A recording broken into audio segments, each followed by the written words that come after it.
1854年に日本の歴史が大きく動いた町、下田を歩きます。駅のホームでは、可愛いうつぼちゃんがお出迎えしてくれました。カサゴもいます。駅前にあるこの黒船、名前はサスケ花号と言います。ペリー提督が率いた艦隊の中で、一番大きな船だったそうです。170年前、この船が下田の海に現れた時、当時の人たちは何を思ったんでしょうね。駅から歩いてすぐの場所に、ロープウェイがあります。かなり高いところまで行くみたいです。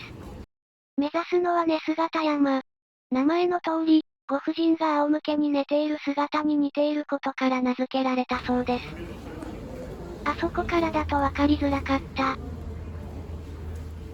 ロープウェイが来るまでここで待ちます。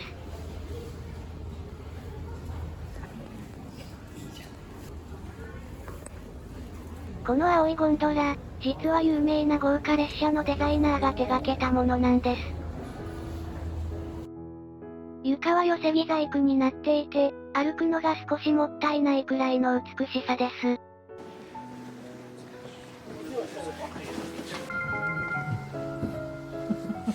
お待たせいたしました。ゆっくり進む感じが好きです。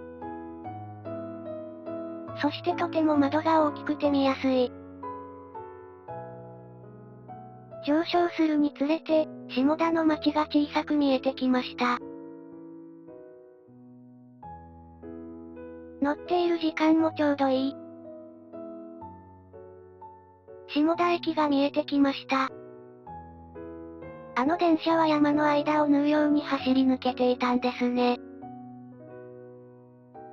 上からの景色が楽しみです。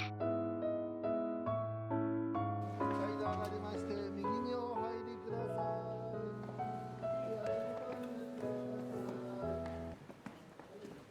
さい。山頂に降り立つと、そこには海へと続く木の道が待っていました。歩くたびに響く木の音と、通り抜ける海風が本当に気持ちいいです。展望台に着きました。ここは下田山系の一つにも数えられる特別な場所です。眼下には開国の舞台となった下田港が広がり、晴れた日には遠くの伊豆七島まで見渡すことができます。170年前、ペリー提督もこの景色を眺めていたのかもしれませんね。今でこそ穏やかな海ですが、170年前はここに巨大な軍艦が7隻も浮かんでいた。そう想像するだけで、風の感じ方も少し変わる気がしませんか？港のあそこに見える小さな島、弁天島に注目してみてください。幕末の天才、吉田松陰が世界を見ようと黒船への密航を試みた、伝説の場所なんです。小舟を漕ぎ出し、命がけでポーハタン号へ向かった若き日の松陰。この静かな海には、そんな熱い物語が眠っています。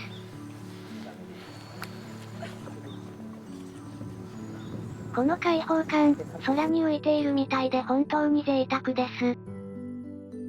あんなところに鳥居があります。島には歩いていけないけど、鳥居が生えます。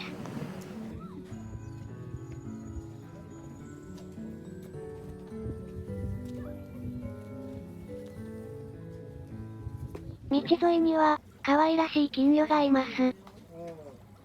その名の通り、金のような色をしている魚で、見ているだけで心が和みますね。太陽の光に反射して、いつも以上に色鮮やかに見えます。歩いていると、不思議な木を見つけました。石割クスノキです。その名の通り、硬い岩を割って空へと伸びています。どんな困難も突き破る力をもらえそうですね。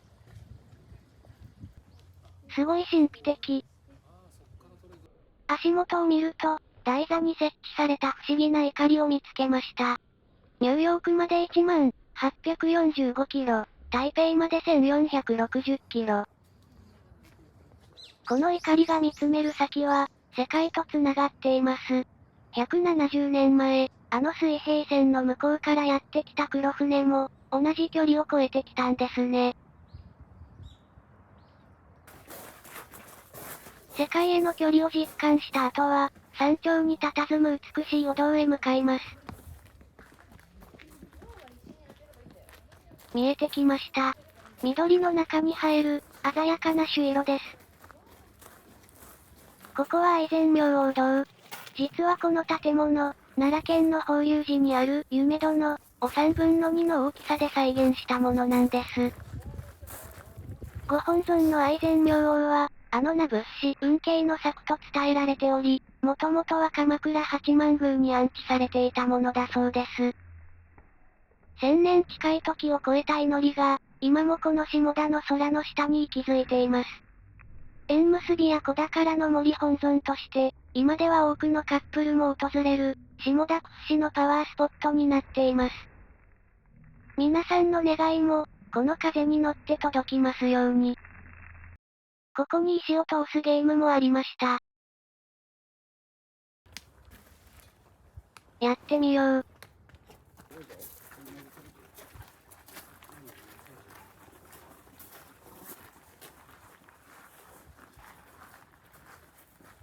順路通りに歩いていきます。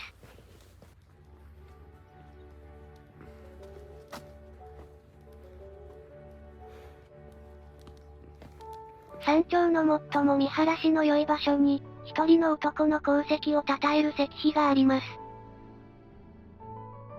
そこには、伊豆の美しい自然を愛し、全力を傾注して鉄道を完成させた、と記されていました。明治以来、伊豆の人々にとって鉄道を引くことは、3代にわたる悲願だったそうです。見てください。あの山と海に囲まれた町に、力強く伸びる一本の線路。あれこそが、鉄道王、後藤啓太が命を懸けて通した、伊豆急行の終着駅です。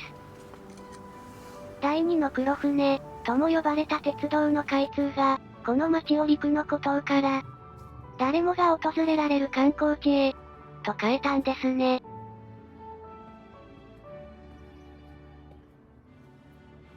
後藤啓太は、1961年の鉄道開通を目前にして、この世を去りました。一番列車を見ることは叶いませんでしたが、この顕彰碑は今も、彼が愛した伊豆の町を静かに見守っています。後藤啓太は伊豆と共に生きている。その意志は今も伊豆急行の社是として、人々の旅を支え続けています。美しい絶景のすぐそばに、少し空気の違う場所がありました。幕末見張所跡です。ここは1849年、イギリスの測量船マリナ号が突然現れたのをきっかけに、幕府が急いで作った監視場所でした。下田奉行所から派遣された役人たちが、ここで日夜、黒船の影を追っていたそうです。こうして見ると、当時の緊迫感が伝わってくる気がしますね。ちょっと、怖い気もしますが。この大砲、実はレプリカではなく、当時アメリカの船に実際に積まれていたものだそうです。今はこの通り、とても静かで穏やかな海ですが、かつてはここから巨大な軍艦を睨みつけていたんですね。歴史を知ることで、目の前の景色がまた少し、違った意味を持って見えてきませんか？ 70 年前、この山の上で海を睨んでいた役人たち。彼らが守ろうとしたこの街は今、穏やかな時間が流れています。山頂での歴史散歩を終え、1500円の切符で現実へと戻りましょう。手元にある1枚の切符。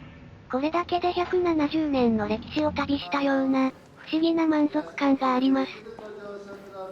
15分間隔でやってくるこの青いゴンドラは、山の上と下をつなぐだけでなく、170年前の幕末と、現代をつなぐタイムマシンのようです。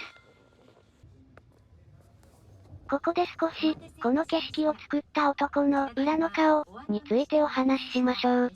伊豆急行の父、後藤啓太。伊豆を愛した聖人君子のような石碑がありましたが、実は彼、当時の実業界では強盗啓太、と恐れられた、強引な買収王でもあったんです。綺麗事だけじゃない、泥臭い情熱と野心。そんな男が命を懸けてこの町に呼び込んだのが、鉄道という名の第二の黒船、でした。一度見ると忘れられないこの景色。下田のデザイナー、後藤啓太の仕事です。眼下に駅が近づいてきました。このロープウェイはとても印象的なところです。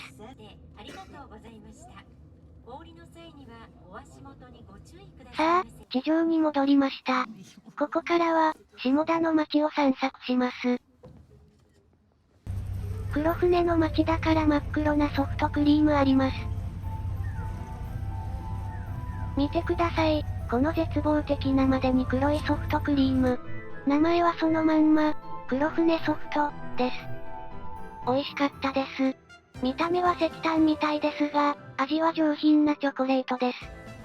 170年前、あれほど恐れられた黒い影が、今ではこうして甘いスイーツになって愛されている。視点の違いを感じます。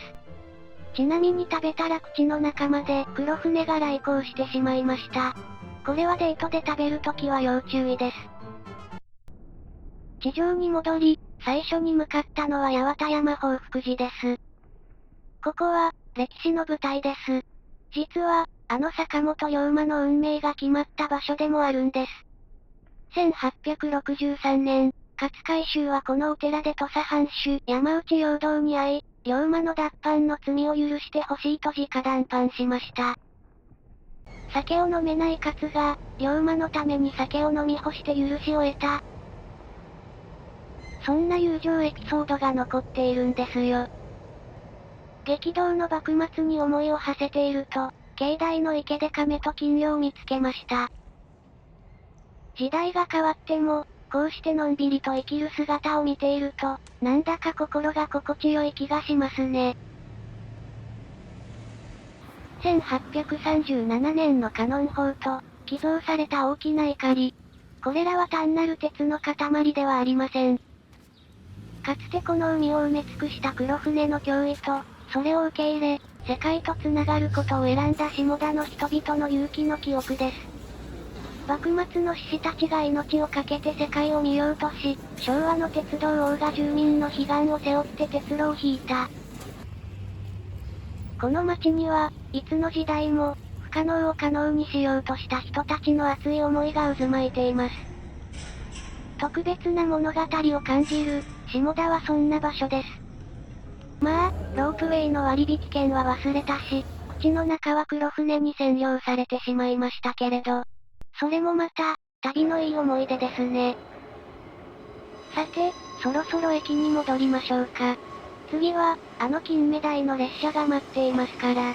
皆さんの下田での思い出も、ぜひコメント欄で教えてください。グッドボタンとチャンネル登録よかったらお願いします。